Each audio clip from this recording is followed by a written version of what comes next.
as a prescription. So when a doctor prescribes something, they're giving you something to make you feel better. So Allah subhanahu wa ta'ala is prescribing something that's good for you, to do something that if you know. And when we take a prescription from a doctor, we don't always know what is in that medicine. We have an idea, we might pull up the book and Google it, but we don't always know the details, but we trust that doctor to be giving us something good, to make us better, to put us whole.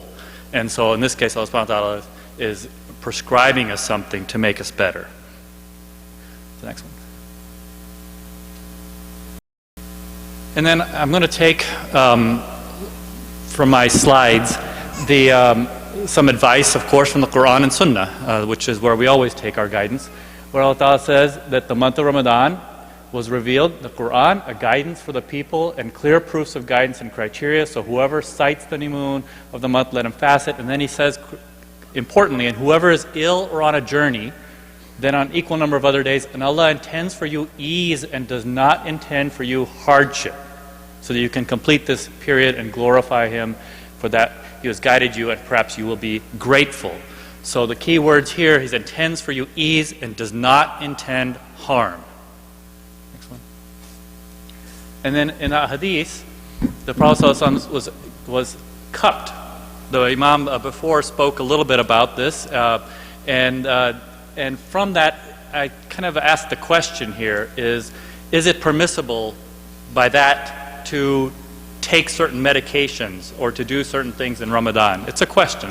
This is one of those gray areas where we have to apply our knowledge and our thoughts about the intent, and I think that was covered a little bit, but there is evidence that there was treatments for illnesses that were given while people were fasting, and then of course other things that were suggested, maybe you shouldn't do that. And then again, another hadith where it talks about some people, when it was very hot, they were fasting and others were not. So it wasn't necessarily something that you had to do. If you were able to, you could. If you couldn't, then you didn't. And nobody looked down on each other for not being able to physically do something, depending upon the conditions. The next one. So we're going to talk a little bit about science here, okay? And I don't want to bore you, but I'm going to get through this because it's important for you to understand for the next slide. So eating, okay? When we eat, we increase our glucose levels. That's the sugar in our body, okay? And this leads to us secreting insulin from our pancreas, nutrients, so we can continue to burn. If you fast long enough, at some point you've got to burn something else.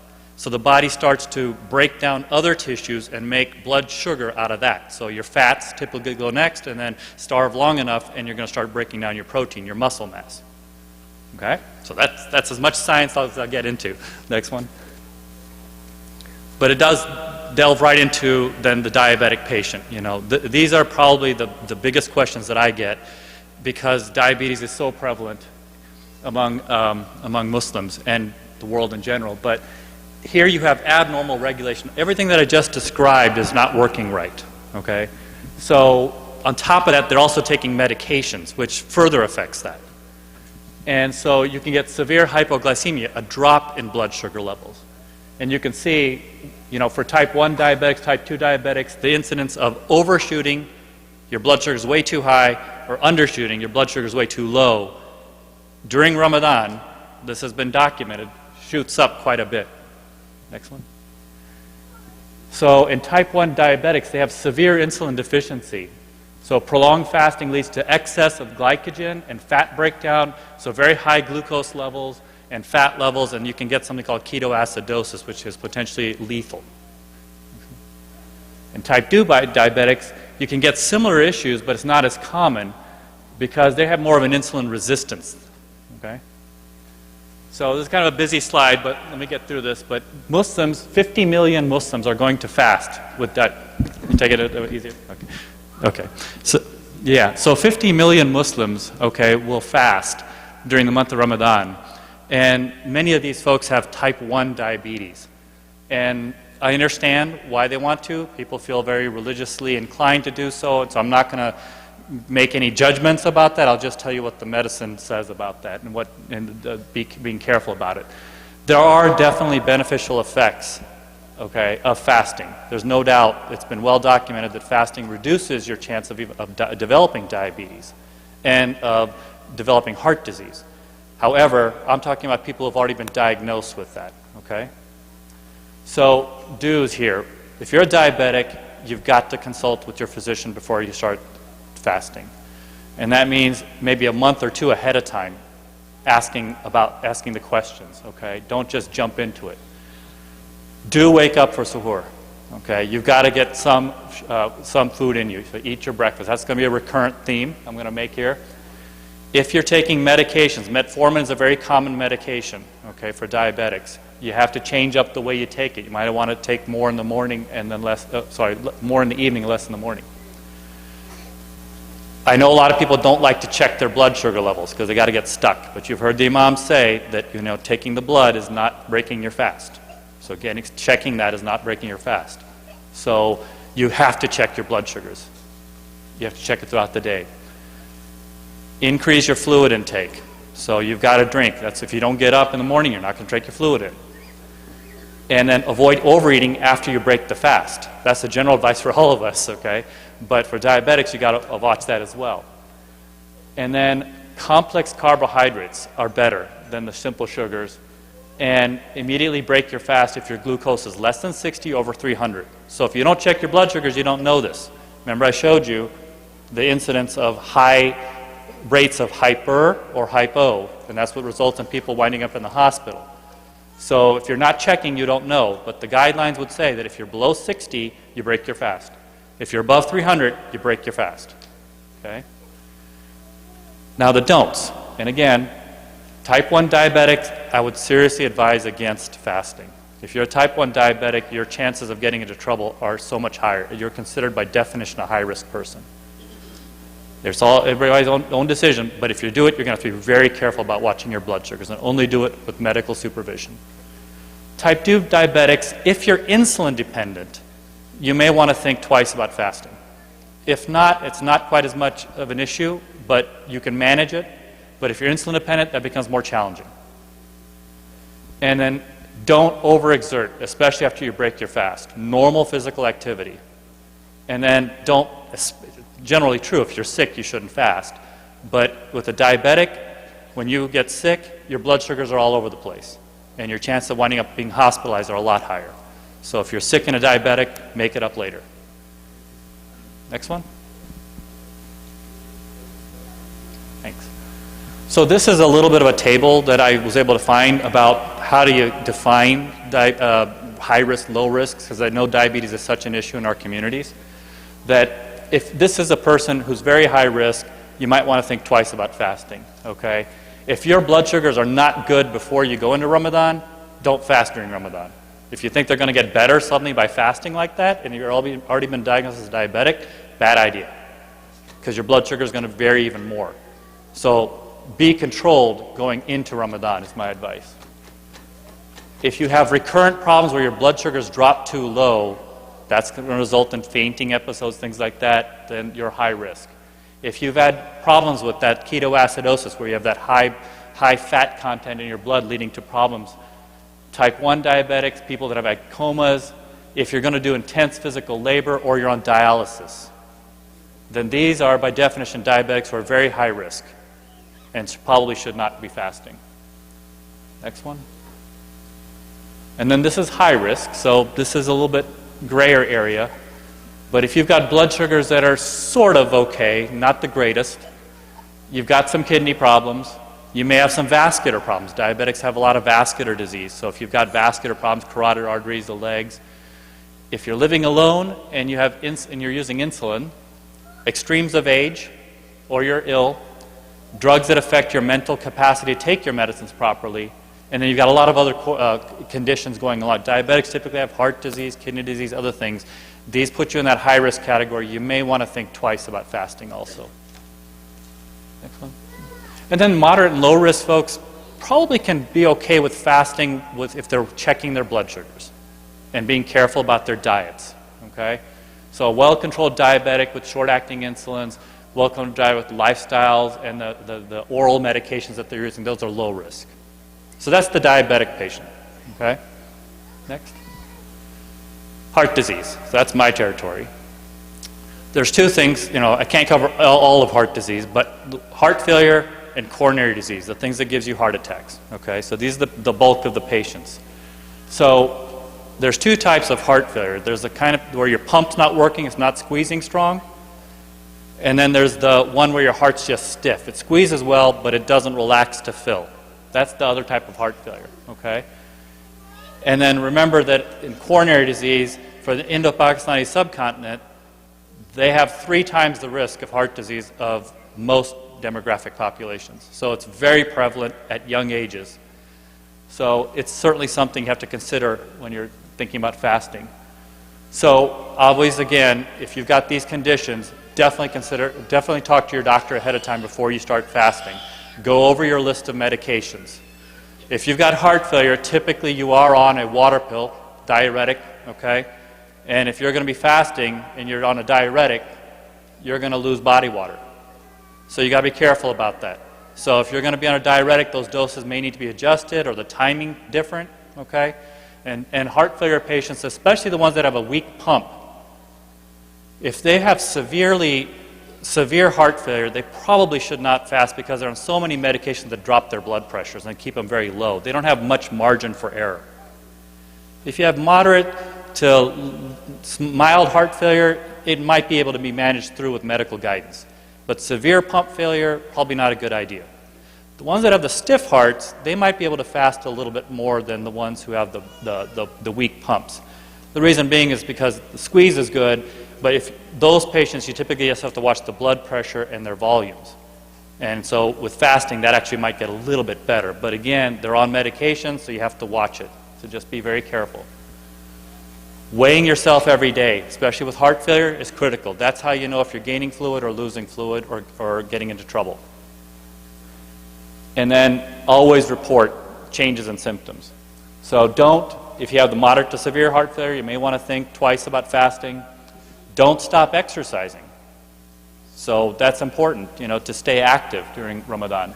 Don't eat salty foods thinking that I'm going to make up for this, by getting my volumes up a little higher, I'm going to eat salt. Don't do that. That's going to get you in trouble. Don't drink excess water beyond necessary to maintain your dry weight. Dry weight is the weight where you don't have symptoms, you're not swollen, you're not short of breath, and it's the weight where you're well maintained. So that's why you got to weigh yourself every day. But don't drink excess water such that your weight's going up. And the Imam talked about smoking, so I'm going to say it because it's something that I've researched, I've looked into, and most of what I've read about smoking is that it's considered in the category of disliked at the minimum. At the minimum, it's makruh. But I know some have gone as far as ruling it as haram. And the reason being is that they have evolved this. If you look at over the last century, the scholars have gone from because they didn't really know the harmful effects to when the data came out showing that it was actually harmful and no benefit. They've evolved from there to makruh to haram by analogy, using the alcohol and other kind of drugs, because the data on this is so bad. And if you think that vaping is better, don't kid yourself. I'm going to get on my soapbox here because I know a lot of the kids are vaping thinking that this is better. It's actually worse. The data is coming out on that, and it's concentrated nicotine. It actually may be worse. So kids should not be vaping. This is a good time to maybe try to get off the nicotine. You certainly shouldn't be smoking when you're fasting. That's not allowed. But you can reduce.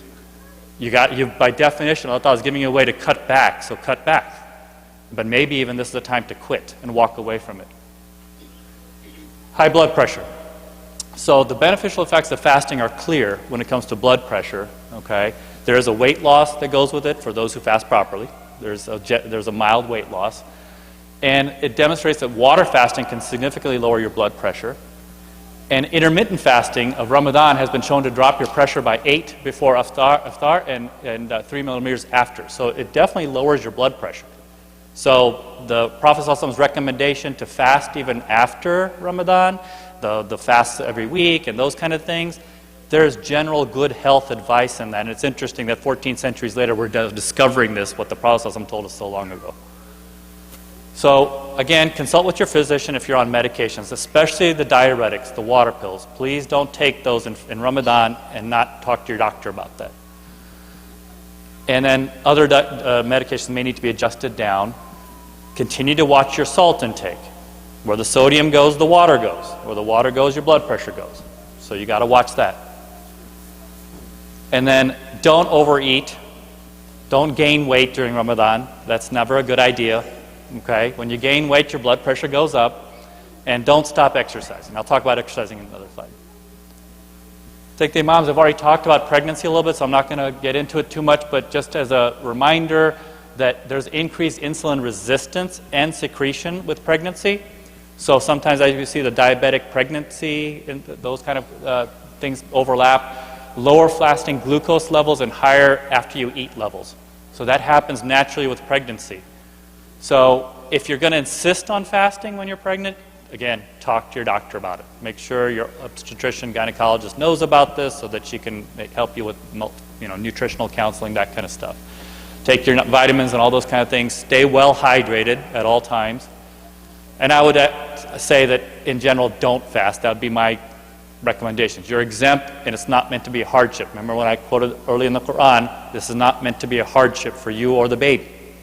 And the baby is going to take what it needs from you. And if you're not getting proper nutrition, then it's going to compromise you and the baby.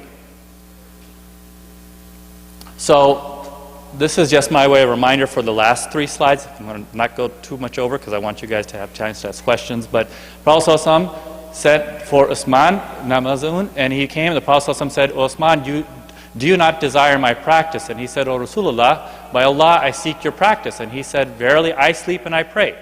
I fast and I break my fast, and I marry women. Fear Allah, for your family has rights over you, and your guest has rights over you. Your own self has rights over you. So fast and break your fast, pray and sleep." So this is my reminder for the next slide, is to talk about the rights of our body on us, independent of Ramadan, but following the sunnah of the Prophet ﷺ is to do these things. And I know there's a lot of people who they sleep right through suhoor because it's so long of a day, they want to eat in the night. The sunnah is to do that, and there's health reasons for that. Your body has rights over you. So do wake up for suhoor and eat something, even if it's a few dates and water. Okay? Lots of water. But remember what I said about the heart failure patients. Watch your weight. Okay? Whole grain, whole wheats, whole oats, things like that. Fruits and vegetables. Protein. Okay? These are the important things to get in your body. And don't consume high salt foods, the sugary foods, fried foods, all the stuff that tastes good. Okay, I know that's what we get the criticism. It's all the stuff that tastes good. Well, it tastes good for a reason. Okay? Processed foods. We eat so many processed foods in the West. Okay? Try to figure out a way to switch over to the non-processed foods. Okay?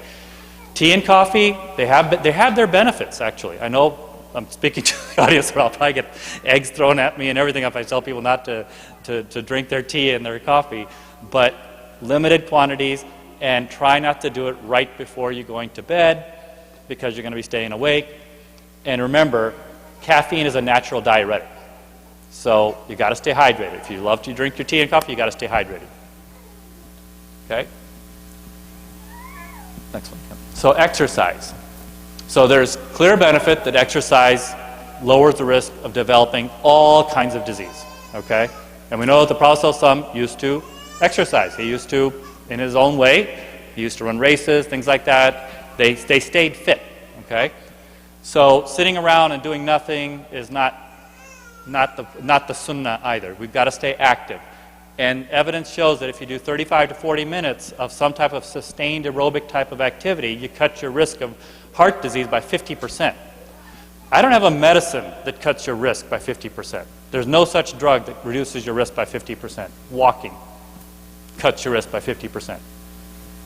By the way, anybody else know what cuts your risk by 50% within 1 year? That's not a medicine. No, not fasting. Not salah. It's something you shouldn't do. Smoking. So if you don't smoke, if you have no nicotine and you quit, by 1 year you cut your risk by 50%. 2 things: that you don't need a doctor, no bill, and you just got free advice. Don't smoke, and exercise. You do that and you cut your risk by 50% with each of those things. So do exercise before sunset, except if you're a diabetic. Okay? So diabetes, you got to watch how many calories you burn. But before sunset is not a bad time, about 1 hour before you're going to, because you know you're going to be breaking your fast. Okay? So that's not a bad time. The alternative would be 1 hour right after eating. You've got some energy in you can do a little bit more. Okay? If you can't, then limit it to 20 to 30 minutes in the day. No more than that. Okay? So you're still going to exercise like you do other times, but not as intense. You want to do more strength training and less cardio. Cardio, you burn the calories, but you also burn a lot of water and you burn energy. Okay? So you kind of got to switch it a little bit. Okay? Stretching and yoga, a great idea. And then, again, staying hydrated. Recurrent theme, right? Hydration.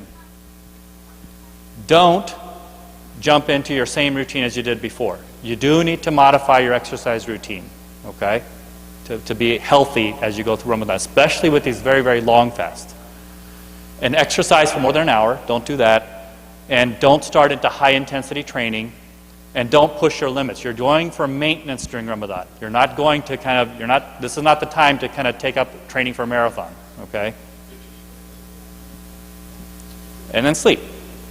So we know that the modern studies are showing that sleep is critical to normal human function. That when we sleep, our brain actually prunes back all those extra memories that you've made and says, I don't need this and I need this. This is when we consolidate our memories. And there's well-established studies that if you sleep-deprived people, their performance on tests goes down and your increase of mental health issues goes up. Right? And we know, right, when people sit there, they use this as a form of torture, right, to sleep-deprived people. That's what they do. That's why they do it. Okay? So when we constantly run a sleep deficit, we're not performing at our best. We're not thinking properly. So sleep strengthens our circadian clocks. Our human bodies have a natural clock, a natural rhythm to it. When we get up, when we get hungry, when we want to take a nap in the afternoon, when we get sleepy. So by sleeping, we fulfill that natural clock. So again, staying hydrated actually helps you with sleep. The sugary foods, so watch those. 10 minutes of outdoor time in the morning helps push that clock, that circadian rhythm, and helps you match it up a little bit better. Take a nap between Zohar and Asr. No more than about 30 minutes at the most, okay? 15 to 30 minutes. But this actually matches up with your circadian rhythm. Our hormones naturally rise for us to want to take a nap. It's only Western society that's actually gotten away from nap taking. You know, most of the rest of the world used to take naps, and there was a reason. Physiologically, it made sense. We've kind of driven into work ethic. You know, we work. Nobody takes a nap in the day. But the studies are very clear that people that take 15 to 30 minutes of napping in the afternoon actually perform better, and their work output's higher. So, and that's actually sunnah too, by the way. So don't stay up all night, okay? Don't stay up. You should allocate some time to sleep. Don't pull all-nighters. Not a good idea. Don't vary the time you go to sleep too much. Try to go to sleep at a fairly regular time so you can get that circadian rhythm right. Don't use artificial light. Okay? There's lots of evidence that messes up how your body produces the sleep hormones. Again, don't eat right before you go to bed. Reflux. About an hour or so. Okay?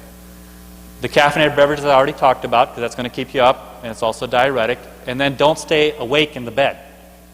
We call that sleep hygiene. If you're not being able to fall asleep, get up and do something else till you're tired, then go lay down in the bed. So your brain associates bed with sleep. So that was a quick run through of some do's and don'ts from a health standpoint, medical standpoint. I know that wasn't covering every single thing, but I thought I'd leave time for questions and answers when we do the.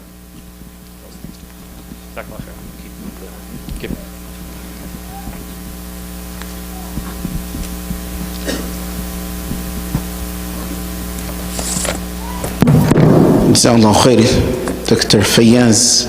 May Allah subhanahu wa ta'ala reward him and for his beneficial, inshallah. And let's do Q&A. It's time for Q&A, inshallah.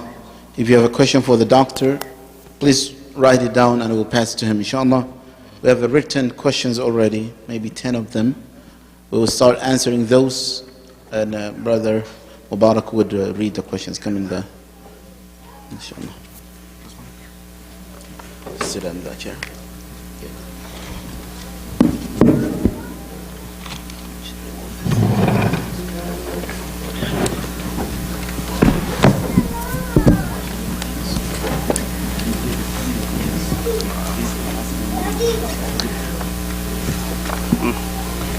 Battery enough.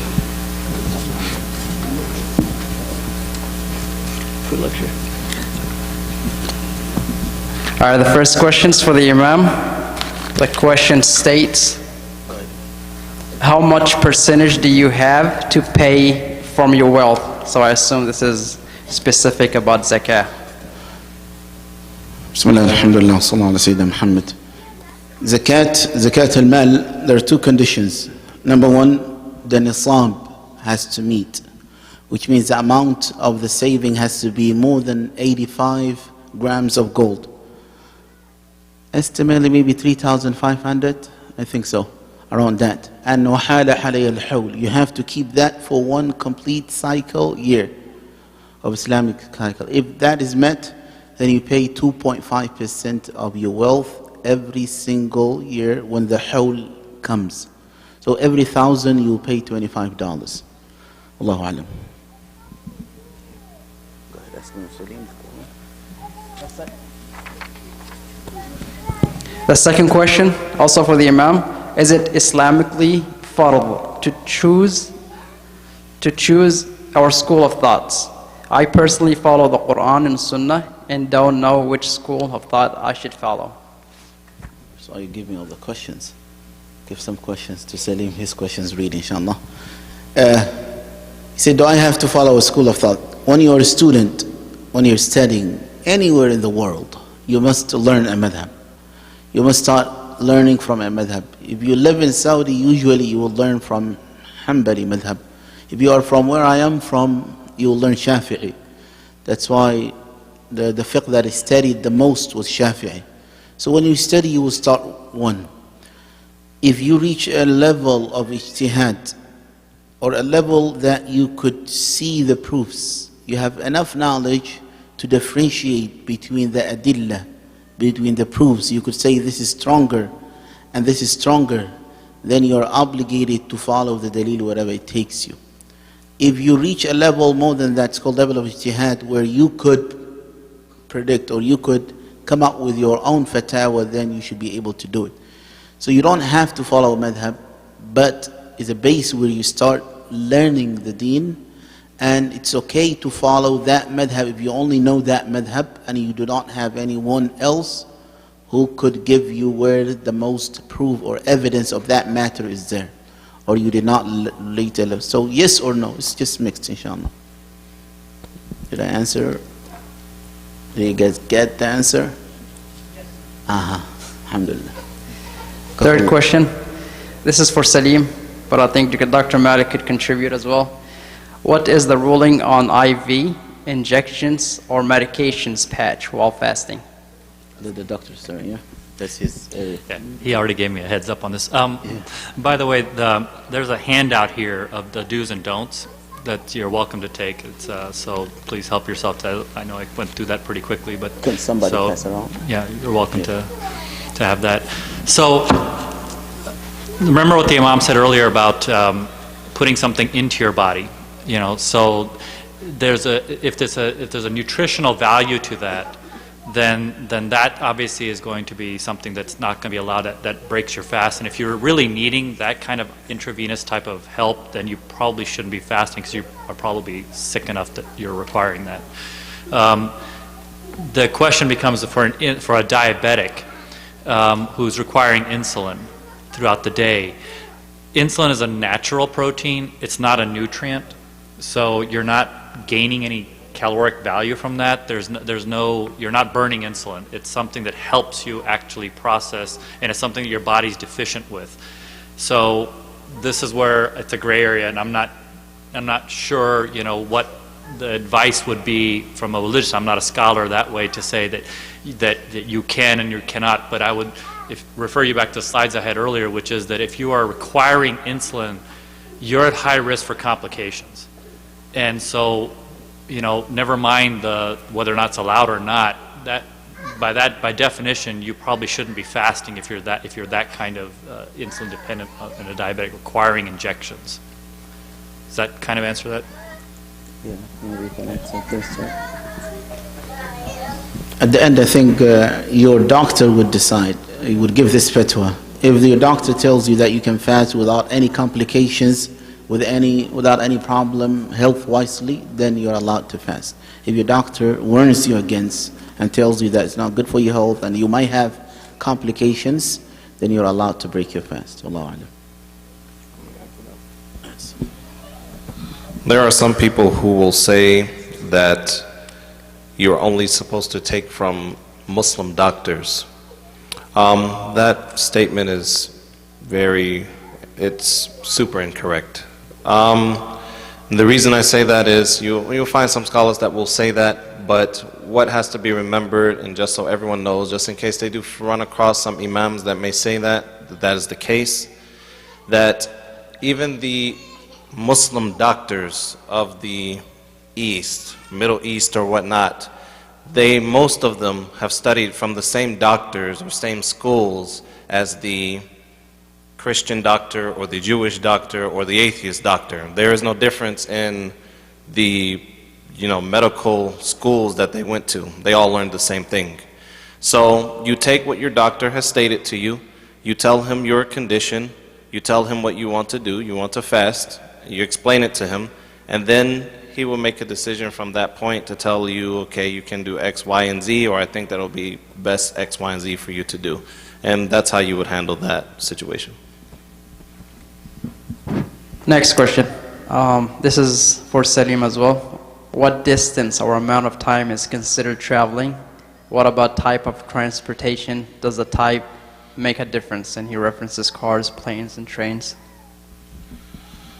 The distance, as I mentioned earlier today, just to give you a rough estimate, and again, this is for the United States of America. It's not for even other places that may be close by, such as South America. But for the United States of America, the average, I would say, is if you go somewhere approximately 150 miles away from your hometown, then you would be considered a traveler. Anything probably less than that is safe to say that you are not actually traveling.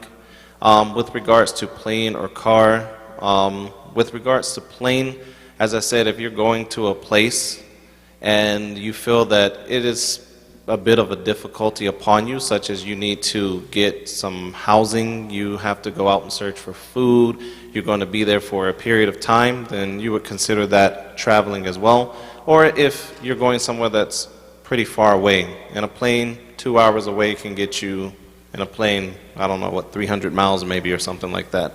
So in that case you would be traveling as well. As for car, then roughly around 150 miles or so will be the mark for you to be considered a traveler. Next question.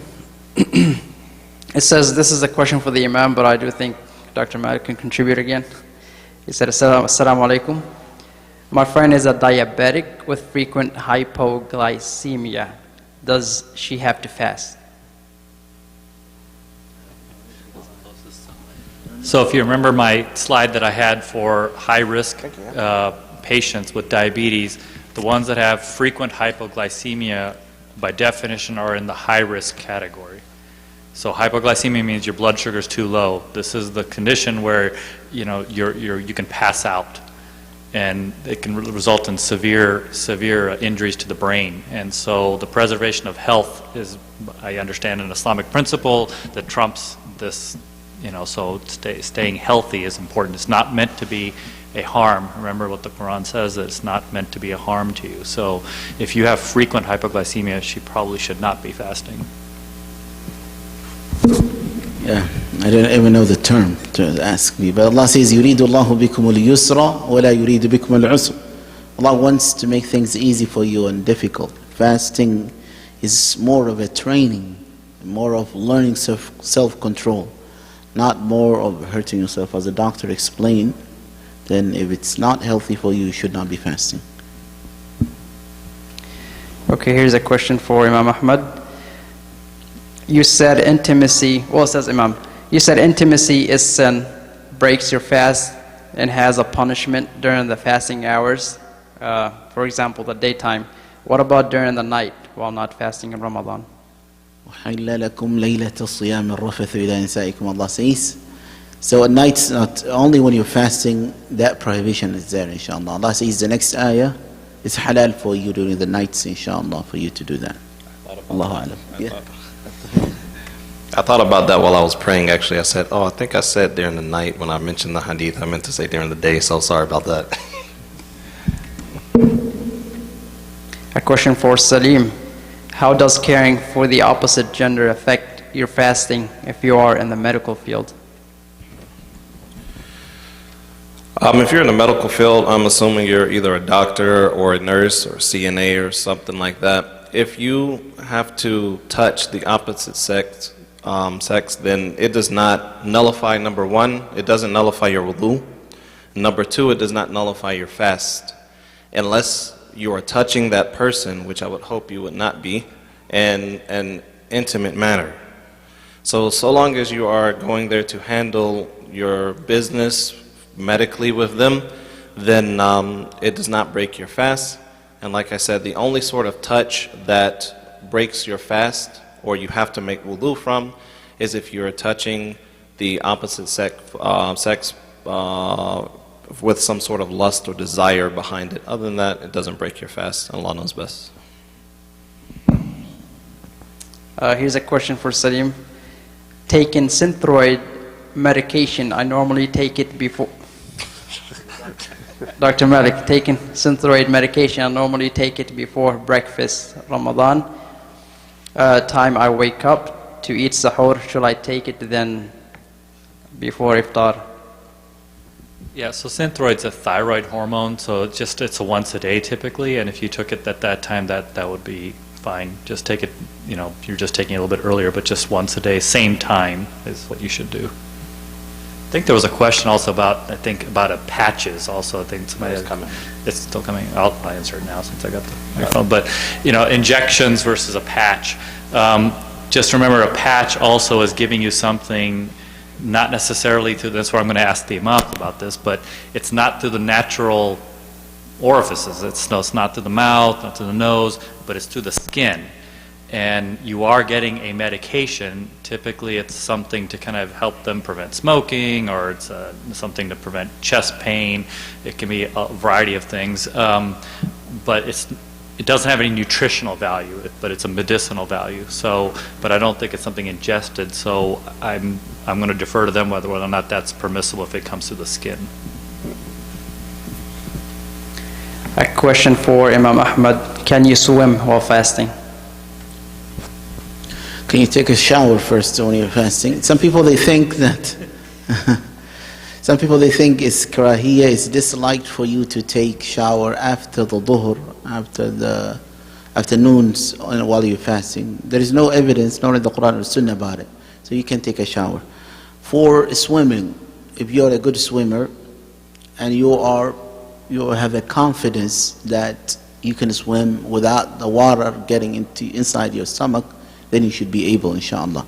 So if you're a good swimmer, you think that you can handle it, then you should. You can even merge it, go under the water, as long as you are comfortable that you can swim positively.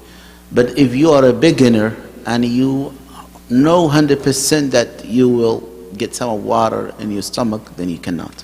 Wallahu alam.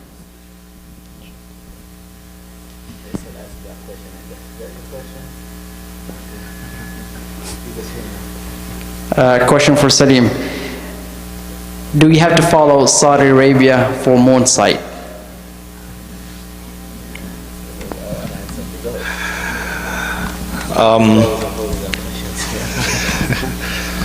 With regards to the moon sighting, I think Imam Ahmed pretty much answered it. But when it comes to moon sighting, the Prophet ﷺ, to keep it very, very general, or Allah subhanahu wa ta'ala said, فَمَنْ شَهِدَ مِنْكُمُ الشَّهْرَ فَلْيَصُمْ. If you see the hilal or the crescent moon, then start to fast.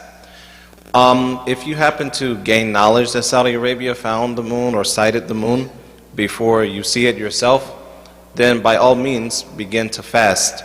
This question goes a little bit deeper though, because this topic will come up every year. As long as we are on this planet, it will come up every year. You will have people in the community that will want to follow the moon sighting to keep it of a more traditional way, even if it is possible to do calculations. Just following something more closely to the sunnah makes them feel, if you may say, makes them feel more spiritual about it. And then you will have others who are more scientific with it, and they will want to go through the calculation method. When you have that problem, to avoid two different Eids, because sometimes that might happen. Calculations may be different than sighting. It may happen. It has happened in the past. What does a person do? I asked one of my scholars about it when I was studying, and he said, if you're in a community that goes by calculations, then don't go against the grain, basically. Don't go against what the people do in your community. Go with what the majority are doing, and if you know that the month has not began or the month has not ended, then you either continue, or let me just go to the end of Ramadan, because that's where the problem is going to come for Eid. If they say that the month has ended and you go outside and you see that the moon is still there, and you say, okay, I know that Ramadan is not done, then you go ahead and you celebrate Eid with everybody else, including eating and drinking. You go ahead and you eat, you drink with everybody else so that you're not different from or in opposition to the people, because you don't want to cause a problem, right? But you make that day up. And if the case is that you know Ramadan has finished, when you go out and you see, you know, the new moon has started, and you go outside and you see that the new month has begun, then you at that point as well, you can stop fasting. However, you don't eat or drink in front of people. If you're in your home, you eat and drink. But if you're outside amongst people, then you carry on as if you are fasting. And you also do the Eid with the people the following day.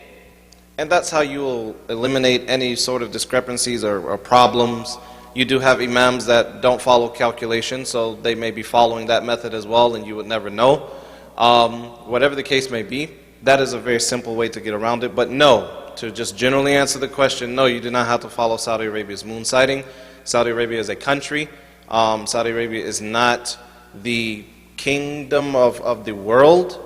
They have people that go out. A lot of people have a misconception that, I don't know, there's some special people that go and sight the moon in Saudi.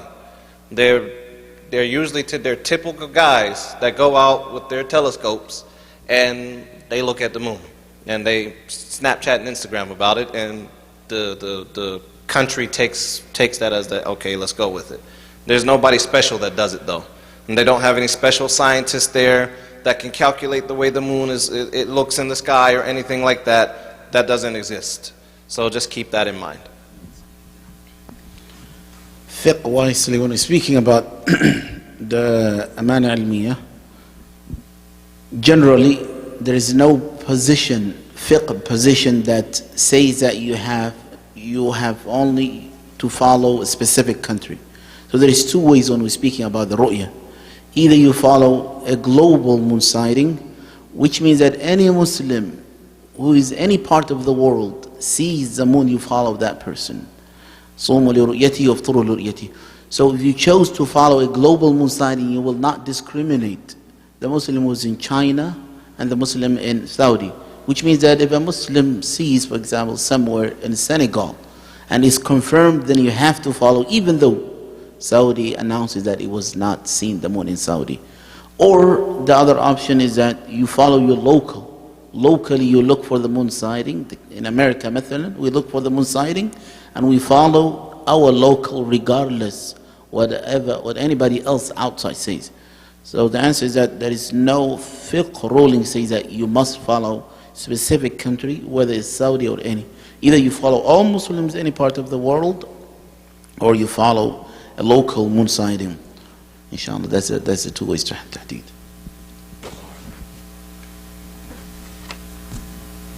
Here's a question for Imam Salim. How can you know when to break your fast on the plane?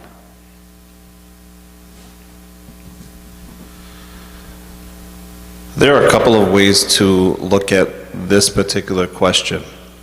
If you are in the United States and you're traveling from one coast to the next, then you just follow the fast as if you just go according to whatever is outside.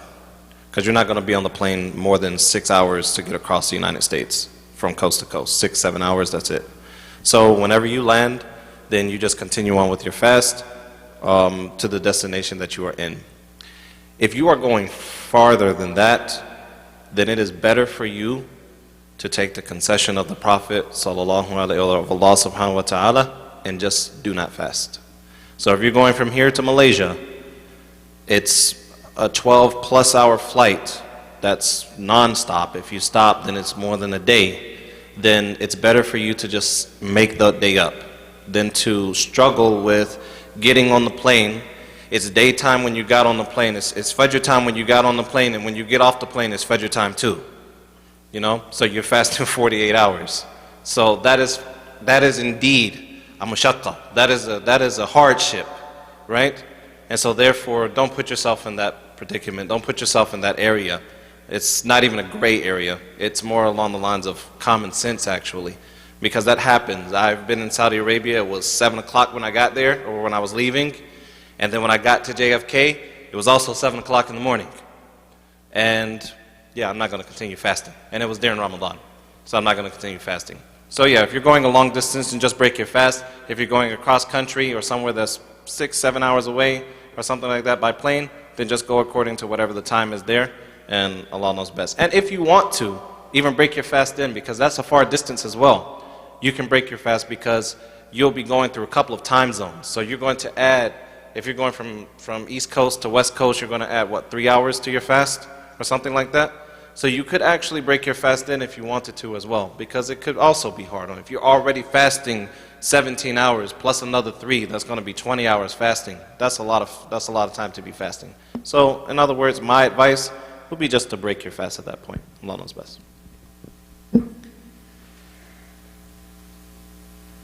Here's a question for Dr. Malik and also Imam Salim. They could fight for it. If someone wear a nicotine patch or morphine patch, does it cancel fasting? He answered that already. From a religious standpoint of view, I'm not really sure exactly how morphine affects the body, other than I know that it's usually used to help people with pain sometimes. And nicotine, whether a person, I guess, is taking it to reduce their want for nicotine or tobacco. So I'm not really sure exactly how that would affect the body itself, and if that is considered something that would break the fast, I'm not sure. So with that, I'll just say Allah knows best, and maybe if Imam Ahmed has something to say about it, he can, but I don't know. I would just say something about the morphine patch. Morphine can drop your blood pressure. So if you're using a morphine patch, you probably should not be fasting, because that means you're getting a narcotic in your system on a scheduled basis, and your pressure could drop seriously. So, and if you're going to do it, doctor's guidance. Definitely need to be talking to your physician about that, and doses might need to be adjusted.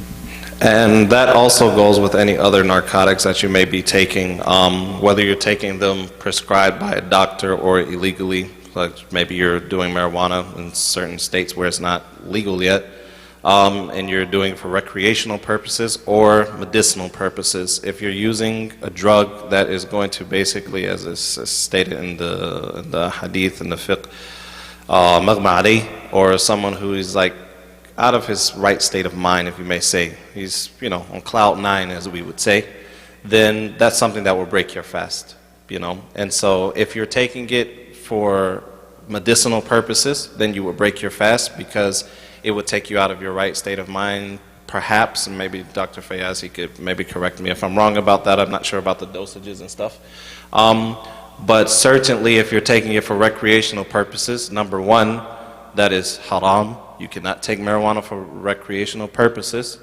And if you do fall into the case that you happen to do that, you should make tawbah, and you also will have to make that day up, even if you've taken just one puff of marijuana, because it's not that which intoxicates in small amounts or in big amounts also intoxicates in small amounts. So anything that is considered a narcotic and it's put into the body, at that point you would have to make that fast up, and Allah knows best. Okay, another question for Imam Salim. If a husband has intimate relationship with wife in Ramadan, does the wife have the same punishment in terms of feeding the poor and fast again?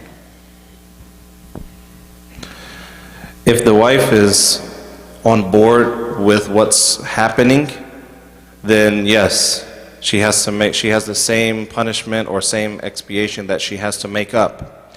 If the wife is being forced, now mark my words, forced to do this, you've reminded your husband that, hey, we're fasting, can't do this right now, and he's just adamant about doing it. We're going to do this right now. I don't really care. And he's forcing you to do that. I advise you to do two things. Number one, if you can leave the house, leave the house. And number two, if the case happens where he has forced himself on you, that falls under rape. And you need to call the authorities, is what you need to do. Because if he's not going to respect you enough to not only just respect you for your religious or your religious view of something, but also because you are pushing him off of you and telling him no, and he's still going to force himself on you, why, that's a big problem, whether it's your husband or anyone else. But a lot of the times in our communities, sisters feel as though a husband cannot molest or rape their spouse. Husbands can rape and molest, and just like a wife can also do that as well. And so these sorts of matters and issues should not be taken lightly, because a lot of the time what ends up happening is these cases end up becoming domestic abuse situations, and then you have imams who push things under the rug, and they say things to the sister like, just be patient, we'll talk to the brother. Those days are done. Get the authorities involved, call your local police departments to report this sort of behavior, because these things need to be put to a stop, and the day for that to start has begun today. So if that's your case, if that's what you fear, you need to talk to someone right away. Don't be scared. Don't be scared of your husband, because that will have a long-term effect on you, sister. A very long-term effect. Some of which, if it goes for too long of a period, you will need therapy afterwards, because it will mentally mess with you, or maybe even physically harm you. So do not take it as a light matter. Also, brothers, you can be physically abused by your women too, domestically abused. No matter how strong you think you are, you could be verbally, mentally, or even physically abused by them. And if you're in that case, then you also as well need to report that, remove yourself from that situation, and go to something that's better than that. And Allah knows best. All right, final question again, Imam Salim. It says, let's say a truck driver coming back home after 2-3 days traveling. How do I calculate that I have to pray in full? The general rule, you have some ulama that say that if you are traveling, then you have a 3-day concession to shorten your prayers, and others say 7 days. The one that I choose, or I believe that is most correct to the Sunnah of the Prophet ﷺ, and also to be on the safe side, is that you only take 3 days off from praying the prayer its full length. After that 3 days, then you're considered a temporary resident of that place, and you begin praying your prayer as regular again. As far as coming back to your hometown, when are you considered being back into your city? Or when are you considered not a traveler anymore? It starts from the time that you have reached the destination, of which is not really considered fasting, not considered traveling anymore, or to make it easy, when you reach your hometown. So if you were traveling from Asheville, North Carolina, and you made it back to Cooksville, alrighty, or maybe a little bit closer than that to Nashville, then at that point you could say that you're not traveling anymore, and so you would start your prayers up at that point. However, that is one opinion. What I think is much easier for people to follow is either you make your prayer farther out. So say for example, again this same example, you're coming from Asheville, North Carolina, you're coming to Nashville, Tennessee. Go ahead and pray when you're in Knoxville. Just get out the way. Just go ahead and pray. Pray Maghrib and Isha, or whatever prayer you need to, shorten it, and then just finish your travel. Or just wait till you get home. Make it very simple on yourself. That way you don't have to pull out a measure and calculate and pull Google Maps out and ask Siri what you need to do, and she starts acting up and all this different stuff, right? So just leave Siri out of it and just either pray farther out or just pray when you get home. And Allah knows best. That was the last question. So Jazakumullah khaira for our panelists. And before we conclude, we'd like to invite Ahmad Rajab. He would talk a little bit about guidance.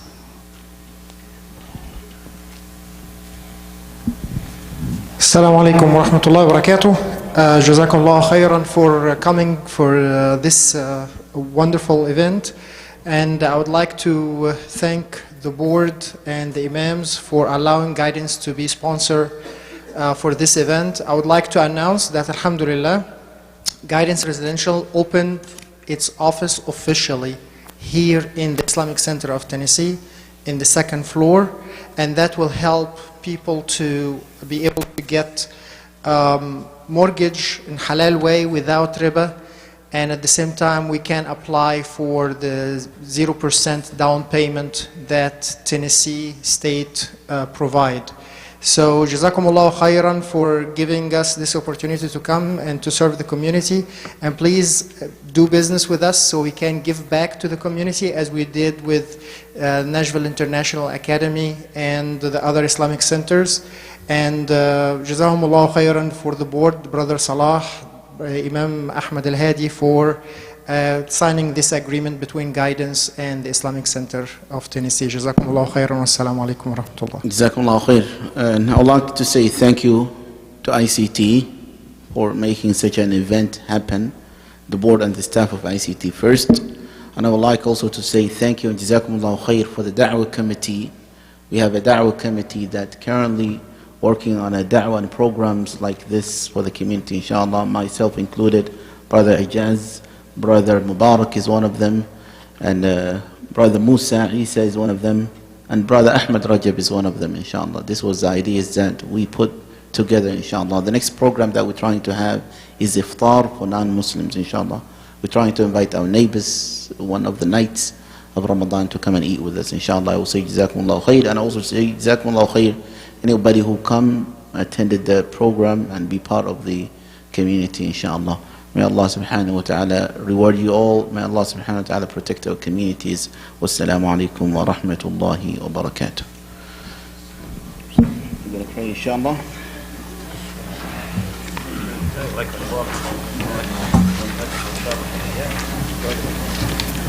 You scared me. You called the police.